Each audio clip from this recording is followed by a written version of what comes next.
¿Qué tal, chicos? Sean todos bienvenidos una vez más a un nuevo video del canal. El día de hoy tenemos la parte número 28 del manga del demonio celestial no puede llevar una vida normal. Así que sin más que decir, muchachos, comencemos con el video. Nos encontramos en la arena de combate donde se está llevando a cabo el torneo que realiza el prota, pero estos momentos antes de la primera ronda. Vemos al capitán Jonathan junto a sus caballeros mencionándoles a estos últimos que, como ellos sabían, este era un torneo realizado por el joven maestro Roman, y en el cual Chris, el antiguo vicecomandante de la división, iba a estar participando. El capitán le mencionaba a sus subordinados que tenían que observar detenidamente los combates de Chris, y así utilizar eso como referencia para forjar su propio camino como caballeros de Dimitri en el futuro. En ese momento los soldados gritaron al unísono que entendían las órdenes. Después de esto cambiamos de escena y nos encontramos con Chris, el cual ya había ganado su primer combate y había avanzado a la segunda ronda. Uno de los caballeros, bajo las órdenes del capitán Jonathan, un poco sorprendido, se preguntaba si acaso eso no había sido demasiado aplastante.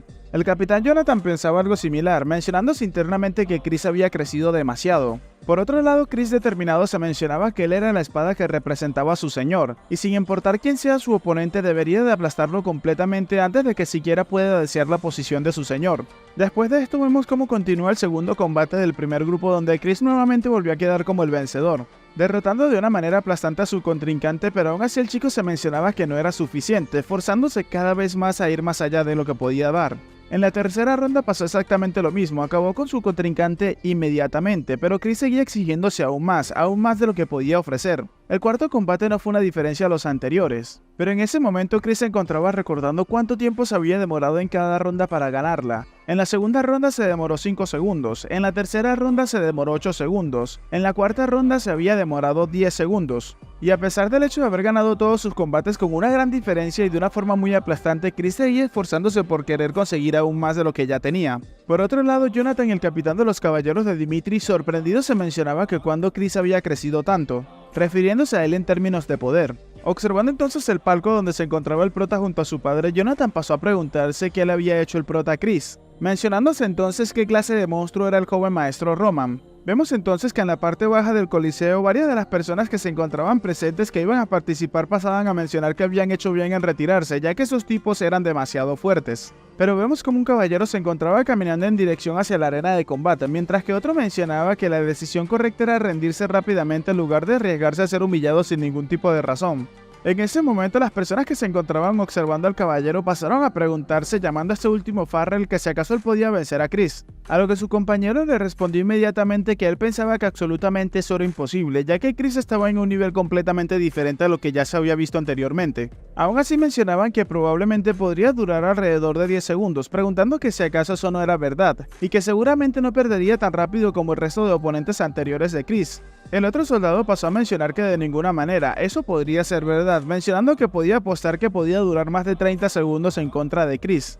El juez inmediatamente pasó a darle la orden a los combatientes de que ambos se suban a la arena inmediatamente. Vemos entonces cómo Chris se preparaba para combatir con ese caballero. Vemos entonces al caballero que se mencionaba un poco preocupado que él honestamente no poseía la suficiente confianza para poder derrotar a Chris. Pero el resistir un combate contra ese y durar más tiempo que los anteriores participantes era una cosa completamente diferente. El hombre se mencionaba que resistiría por lo menos un minuto, y eso pasó de ser confianza a convertirse completamente en arrogancia, pues el hombre seguía mencionándose que si lo hacía su nombre iba a brillar solamente por haber resistido más de un minuto contra Chris. El referee rápidamente pasó a dar la orden de que comenzara el último combate del primer grupo, siendo esto aprovechado por Chris, que rápidamente se dirigió hacia donde estaba su oponente, y en un rápido movimiento y balanceo de su espada acabó con su oponente sin siquiera darle oportunidad a este último de que pudiese reaccionar apropiadamente. El capitán Jonathan junto a sus subordinados que se encontraban observando el despliegue de habilidades de Chris no se podían creer lo rápido que había acabado con el chico. Otros participantes y nobles que se encontraban observando tampoco podían salir de la sorpresa de lo que había pasado. El resto de peleadores que se encontraban en la parte baja de la arena esperando sus turnos para pelear se encontraban preguntándose qué demonios acababa de pasar, añadiendo otro de estos que ni siquiera vio cuando Chris tomó su espada. En eso la voz del referee se hizo presente, mencionando que con eso Chris se había vuelto el ganador del grupo 1 y mostrándonos hacia su oponente tumbado en el suelo inconsciente. El referee entonces pasó a gritarle a todos los presentes en la arena que tenían que darle una ronda de aplausos al ganador de la primera ronda. Mientras que el público ovacionaba a Chris, vemos como este último se encontraba saliendo de la arena totalmente tranquilo y relajado. Se nos narra entonces que en un total de 5 encuentros el tiempo de batalla de Chris fue de tan solo 27 segundos, y solo ese resultado fue lo suficientemente bueno para impactar a la Alianza del Noroeste. Vemos entonces un banner bastante fachero de Chris mencionándonos así que él obtuvo la victoria más rápida entre todos los grupos. Por otro lado, en el segundo grupo vemos también un banner bastante fachero de Kevin donde se nos menciona aparte de eso que el aplastante poder de Kevin básicamente había confirmado su victoria. Y al mismo tiempo que lo veo así recuerdo cuando Kevin simplemente era un niño debilucho que había sido golpeado por unos matones. Si bien gente, hasta esto puede llegar un hombre cuando le rompen el corazón. O las costillas, ya no sé ni qué fue lo que le rompieron. Continuamos con el tercer y cuarto grupo donde podemos ver cómo Polkan y Pukin brutalmente derrotaron a sus oponentes con su poderoso físico. Y bueno, el relleno tenía que estar y aquí están estos personajes que hasta el momento no han tenido ningún trasfondo pero son bastante poderosos. Continuamos con el quinto grupo donde se encuentra Henderson, donde se nos menciona que este último rompió las expectativas de su caída y firmemente logró la victoria causando así la sorpresa por parte de todos los presentes en el Coliseo. Para ese momento la única esperanza que poseía la Alianza del Noroeste recaía en el sexto grupo, el cual pertenecía al hombre de un solo brazo conocido como Matt Burning, que pobrecito Eloy se levantó con el brazo izquierdo. Y sí, este es un chiste que se cuenta por partes. Continuando con la historia vemos al vizconde Conrad, el cual se encontraba con su peleador, el cual tiene por nombre Gabriel, y preguntaba a este último cómo se sentía. El hombre entonces pasó a mencionarle al vizconde que se sentía muy bien, y se nos da la información de que este es un espadachín de aura personal del vizconde Conrad, y el cual al mismo tiempo también posee el apellido del vizconde, siendo así llamado Conrad Gabriel. El vizconde se encontraba pensando que el arma secreta de la familia Conrad por la cual había trabajado durante tantos años para hacerlo crecer desde su infancia. Toda la esperanza del vizconde junto a la de la alianza recaían sobre los hombres de su peleador, el cual fue pulido durante tantos años y gastándole una gran cantidad de dinero al vizconde. Este último entonces pasó a mencionarle al peleador que por supuesto así debería de ser, mencionándonos entonces que Gabriel es un espadachín de aura de 3 estrellas. Seguía mencionando que la regla de restricción de aura de ese torneo parecía ser justa a primera vista, pero no es posible superar la aplastante diferencia de poder con un espadachín de aura de 3 estrellas. Conrad, subestimando completamente al peleador de Dimitri, pasaba a mencionar que él fue capaz de avanzar a la tercera ronda por suerte, pero eso se había terminado, refiriéndose a Matt Burning, y luego corrigiendo sus palabras para referirse directamente a Roman Dimitri. El vizconde Conrad, con una expresión un tanto seria, le mencionaba a su peleador que tenía que mantener en mente una sola cosa, y este era el hecho de que todos los espadachines de la alianza habían sido derrotados, a excepción de él, por ende toda la responsabilidad de la alianza sobrecaía en sus hombros. Seguía mencionándole que no tenía que sentir lástima simplemente porque uno de sus oponentes tenía un solo brazo, afirmándole a Gabriel que debería de pisotearlo como se debe, para que conozca su lugar. Al escuchar eso, una sonrisa malévola se pintó en la cara de Gabriel, que mencionaba inmediatamente que iba a seguir las órdenes de su señor, mientras se mencionaba que cómo podría él perder contra un imbécil de un solo brazo. Cambiamos de escena entonces y nos encontramos en la arena donde estos últimos ya se encontraban listos para pelear. Gabriel entonces pensando que él había perdido uno de sus brazos, así que su cuerpo se encontraba completamente fuera de balance, por lo que le sería aún más fácil ganar el combate. Mientras observaba, Matt Burning seguía añadiendo que incluso aunque poseyera su brazo derecho, era un espadachín plebeyo que ni siquiera podría soñar en volverse un caballero. Y ahora mismo parecía una burla, pues luego de haber perdido uno de sus brazos, había decidido entrar en un torneo que representaba todos los logros y méritos de Roman Dimitri. El referee rápidamente les dio la orden de comenzar con el combate, tomando rápidamente la delantera Gabriel, abalanzándose hacia donde se encontraba Matt Burning, mencionándose que él no necesitaba esperar a que Matt Burning lo atacara primero. Mientras Matt Burning bloqueaba su ataque, Gabriel se encontraba mencionándose que le iba a mostrar exactamente lo alto que es el muro de la realidad que debería de enfrentar. Ambos peleadores en ese momento tuvieron un corto intercambio de espadas pero bastante poderoso. Gabriel, analizando los ataques de Matt Burning, se encontraba sonriente mencionando que para evitar perder y ganar a toda costa no tenía otra opción más que esquivar los ataques que venían desde su lado derecho, obligándose a Matt Burning a tener que bloquear con su brazo izquierdo para luego volver a arremeter en la misma área y así obtener un punto y posiblemente tener una victoria sencilla. Mientras realizaba su ataque seguía mencionándose que solamente significaba una cosa, y era que su lado derecho se encontraba completamente expuesto. Mientras se preparaba para acabar con Matt Burning de un solo golpe, Gabriel pasó a mencionar a todo pulmón que la batalla se había acabado. Matt Burning se encontraba un poco sorprendido al ver el poderoso ataque que se dirigía rápidamente hacia su cara. Pero en un rápido movimiento y utilizando una pose un poco inusual, Matt Burning procedió a bloquear el ataque de Gabriel, dejando a este completamente sorprendido que pasaba a preguntarse qué clase de movimiento bizarro había sido ese. Vemos entonces que Matt Burning al ver esto pasó a colocarse serio y utilizando sus poderes de Beyblade comenzaba a girar por todo el campo de batalla remetiendo en dirección hacia Gabriel, el cual simplemente se dejaba empujar hacia atrás pues no comprendía la naturaleza de los ataques de Matt Burning. Luego de que Matt Burning terminara con su sesión de ataque, este último pasó a retroceder un poco para reposicionarse, causando así que Gabriel se molestara tanto que empezara a insultarlo llamándolo bastardo. Al mismo tiempo que dejaba salir una gran cantidad de aura de 3 estrellas, esto inevitablemente hizo que Matt Burning tuviese que retroceder para no quedar envuelto en el choque de poder. Gabriel furioso se encontraba pensando que ese tipo había avanzado a la tercera ronda y que eso no había sido ningún tipo de casualidad, y no era como que él haya perdido el balance, sino que lo estaba aprovechando intencionalmente, pues el balanceo de su cuerpo a causa de perder su brazo derecho lo dotaba de múltiples formas de atacar que nunca antes se habían visto. Cambiamos de escena y tenemos un recuerdo de Matt Burning donde este se encontraba en una de las salas de entrenamiento con el prota, el cual le mencionaba que lo básico en toda esgrima yacía en utilizar el balance del cuerpo, mencionándole así al hombre que perder un brazo es una debilidad fatal para un espadachín, pero la espada zurda puede producir movimientos de espada únicos de ese balance perdido.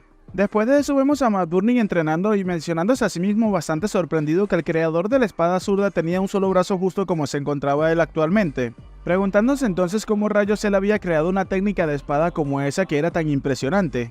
Seguía preguntándose si acaso esa persona realmente era una persona ordinaria o era una persona especial. Aún así se corrigió y pasó a mencionar que no, a diferencia de él que se había rendido en la vida, el espadachín zurdo fue capaz de crear ese increíble arte marcial porque constantemente buscaba nuevos caminos que recorrer. Reconociendo su negligencia, Matt Burning entonces procedió a apretar su puño en la arena mientras se mencionaba que él no era nada más que un simple bastardo, mostrándonos así que el hombre se encontraba completamente exhausto después de haber entrenado por un largo periodo de tiempo. De regreso en el presente vemos a Matt Burning, el cual se encontraba furioso y determinado, mencionándose que definitivamente iba a ganar ese torneo en nombre de su señor. Eso lo iba a hacer para dar comienzo a su vida como un espadachín. Matt Burning entonces nuevamente procedió a tomar la iniciativa lanzándose rápidamente a atacar a Gabriel, mientras se mencionaba que su camino como espadachín apenas estaba comenzando. Gabriel, muy sorprendido, no pudo repeler el ataque de Matt Burning, terminando así tirado en el suelo y completamente sorprendido al darse cuenta que Matt Burning lo había derrotado.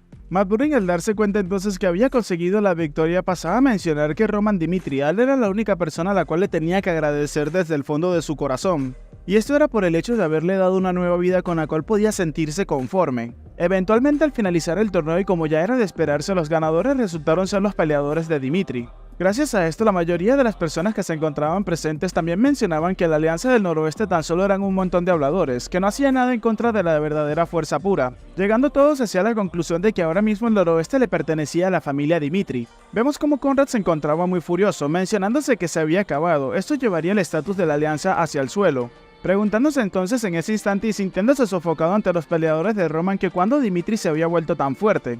En eso algo se hizo completamente claro en la mente de Conrad, con qué clase de monstruos se habían metido ahora mismo, ya que incluso si ellos tomaban prestado el poder del gobierno central no podrían tener una victoria garantizada en contra de esos monstruos. Y claro, el gobierno central actualmente está intentando jalar a Roman Dimitri a su lado y él espera que lo ayuden, o sea, what the fuck, man. Otro de los nobles presentes entonces pasó a preguntarle al vizconde Conrad qué deberían hacer ahora en ese momento, a lo que este último con una expresión sombría pasaba a mencionarle que si en serio tenía que hacer una pregunta como esa. Mientras comenzaba a retirarse primero les mencionaba a los demás nobles presentes que ahora que todos los espadachines de la alianza habían sido derrotados no tenían más razón para quedarse en ese lugar, siendo el primero en salir del palco donde se encontraba. No sin antes mencionarle a sus compañeros que tenían que salir de Dimitri lo más pronto posible. Uno de los espadachines que se encontraba observando a los ganadores sorprendidos pasaba a mencionar que ellos definitivamente no eran tan fuertes al principio, preguntando entonces qué demonios había hecho Roman Dimitri para que ellos se volvieran así tan monstruosos. Otro espadachín entonces pasó a mencionar que eso era increíble.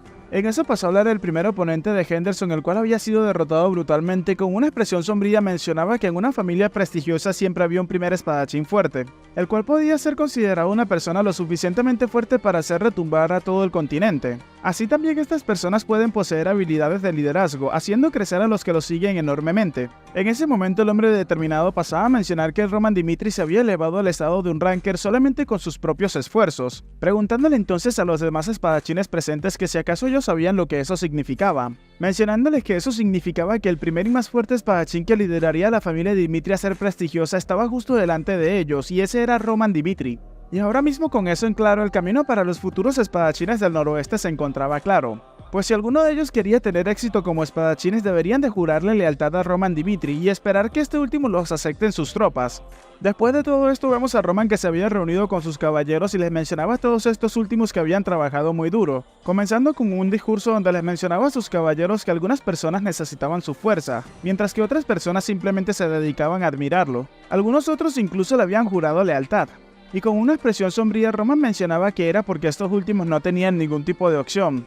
Les mencionó entonces a sus caballeros que a él no le gustaban las relaciones complicadas. Y claro, también es posible formar relaciones basadas en emociones, pero para él y su criterio las relaciones donde ambos tenían algo que ofrecer eran las relaciones ideales. Y utilizando la metáfora de la cuerda que mientras más se enrolle más fuerte se vuelve, Prota les mencionaba que ya que todos ellos querían algo de él, entonces su relación se mantendría firme en el futuro. Sonriente, el Prota les mencionaba a los caballeros que tenía delante de él que él admiraba mucho los deseos de cada uno de ellos y por eso no tenían que olvidarlo, pues en primer lugar todos ellos eran hombres escogidos por Roman Dimitri, así que no tenían que dudar de sí mismos, porque él como Roman Dimitri no dudó de ellos ni una sola vez en que iban a conseguir la victoria. Por último y para finalizar con su discurso, el Prota pasó a mencionarles que les daría 10 monedas de oro como recompensa a los ganadores y al mismo tiempo también les entregaría 3 días de vacaciones. Les mencionó entonces a todos sus caballeros que tenían que disfrutar las vacaciones al máximo.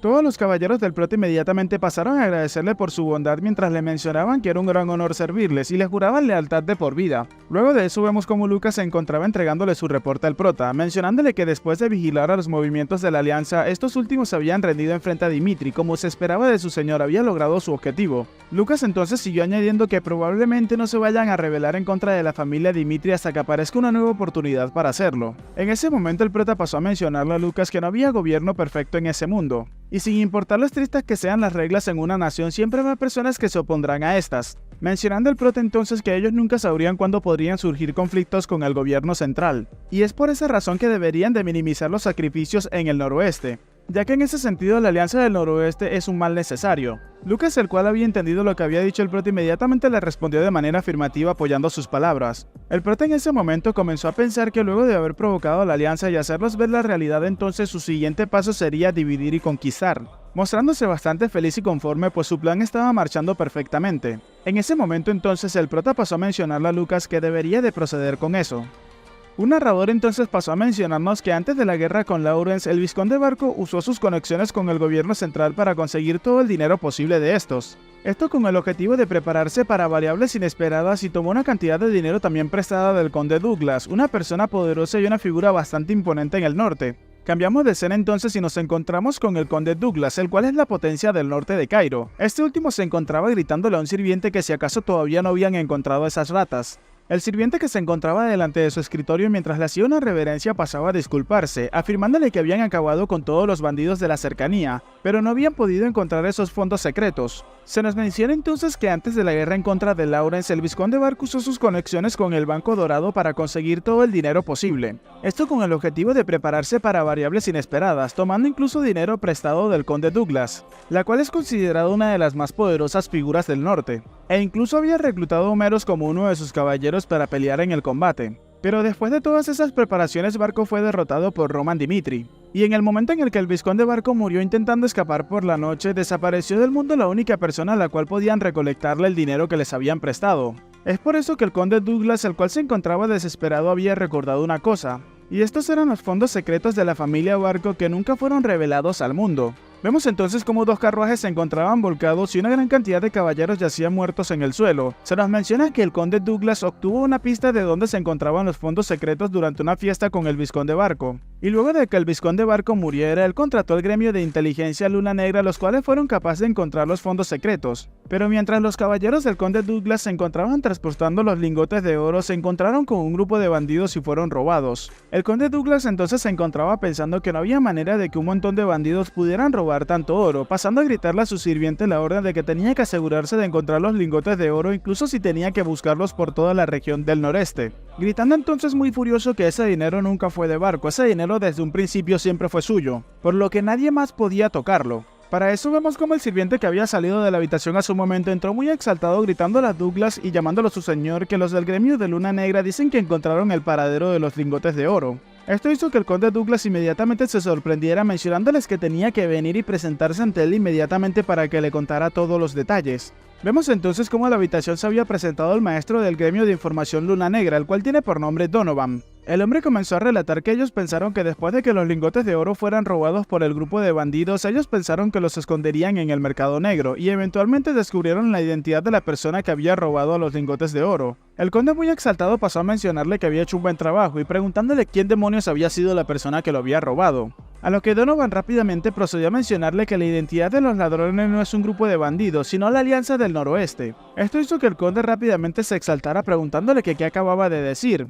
Donovan entonces pasó a relatarle que los primeros en atacar a las tropas del conde fueron un grupo de bandidos. Mas sin embargo, los soldados de la Alianza que por accidente se habían topado con los bandidos y los caballeros del conde terminaron atacándolos, y luego de haber derrotado al grupo de bandidos, tomaron el carruaje que tenía los lingotes de oro y decidieron escapar. Donovan seguía mencionando con una expresión sombría que debieron de haberse dado cuenta que el carruaje al cual habían robado pertenecía al conde Douglas. El hombre entonces procedió a sacar un lingote de oro mostrándoselo al conde y mencionándole que como evidencia le mostraría uno de los lingotes de oro que se estaban vendiendo en el mercado negro. Y claro, añadido a esto habían confirmado que el número de serie del mismo era de los fondos secretos de Barco, añadiendo entonces que la persona que los había exportado al mercado negro fue un enviado del vizconde Conrad, un miembro de la Alianza del Noroeste. Douglas inmediatamente comenzaba a insultarlos y a maldecirlos. Donovan se encontraba pensando en ese momento que si él no le hubiese dicho eso al conde, los de la Alianza pudieron haber cometido el crimen perfecto. Entonces Donovan, que mostraba una gran sonrisa, seguía mencionándose que sin embargo al volver a su señor su enemigo se causaron una gran crisis ellos mismos, afirmándose entonces que la Alianza del Noroeste e incluso el conde Douglas nunca lo sabrían. Los cambios que terminaron surgiendo en el gremio de inteligencia de Luna Negra. Se nos menciona entonces que en realidad el gremio de inteligencia de Luna Negra, con una gran reputación en el noreste, había sido absorbido por el clan noble de Lucas, y como era de esperarse, estos últimos terminaron volviéndose una de las fuerzas que obedecían a Roman Dimitri. El conde Douglas inmediatamente pasó a gritarle a uno de los sirvientes que tenía que contactar a la Alianza del Noroeste inmediatamente, exclamando que todas las ratas que habían robado su dinero serían destruidas y convertidas en pedazos. Cambiamos de escena y nos encontramos en una sala de reunión donde se encontraban los que forman parte de la Alianza del Noroeste, algunos de los integrantes. Uno de los nobles presentes pasaba a mencionar que el conde Douglas era una bestia en el norte, por lo que el noble se encontraba bastante preocupado de lo que pasara con sus relaciones, ya que si eso llegaba a salir de alguna manera mal, todos ellos estarían acabados. Otro noble presente mencionaba que eso era verdad, preguntando que si acaso todos en esa sala no conocían ya de antemano el carácter del conde Douglas. Conrad entonces pasó a mencionar que qué demonios estaba diciendo, añadiendo que los fondos secretos de Barco no le pertenecían solamente al conde Douglas, ya que ellos también le prestaron dinero a la familia Barco, tenían su derecho a tomar su parte después de todo. Seguía excusándose mencionándole a los demás presentes que si además de eso preguntándole si no fue el conde Douglas el que intentó malversar en secreto los fondos en primer lugar. Seguía mencionándole a sus compañeros nobles que por esa razón no deberían de bajar su cabeza en primer lugar. Uno de los nobles pasó a preguntar si acaso ellos podrían decir eso.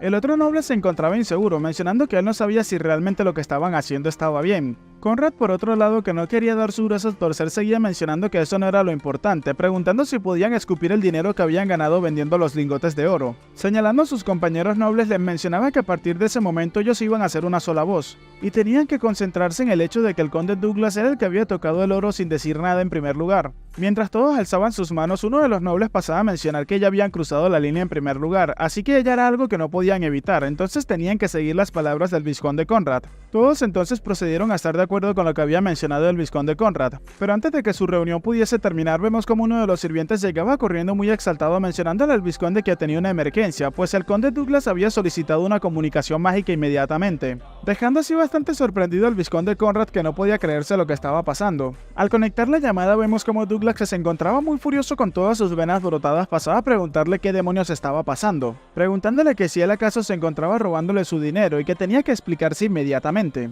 Conrad, intentando tomar control de la situación, pasó a mencionarle al conde que deberían de calmarse por ahora, mencionándole que él entendía completamente el por qué el conde se encontraba enojado, pero ellos también le habían prestado dinero a la familia Barco. Seguía añadiendo que los fondos secretos no le pertenecían a nadie, y seguía añadiendo que el conde incluso no pudo haberles prometido una distribución justa, preguntándole entonces si acaso no fuera el que robó el dinero en primer lugar.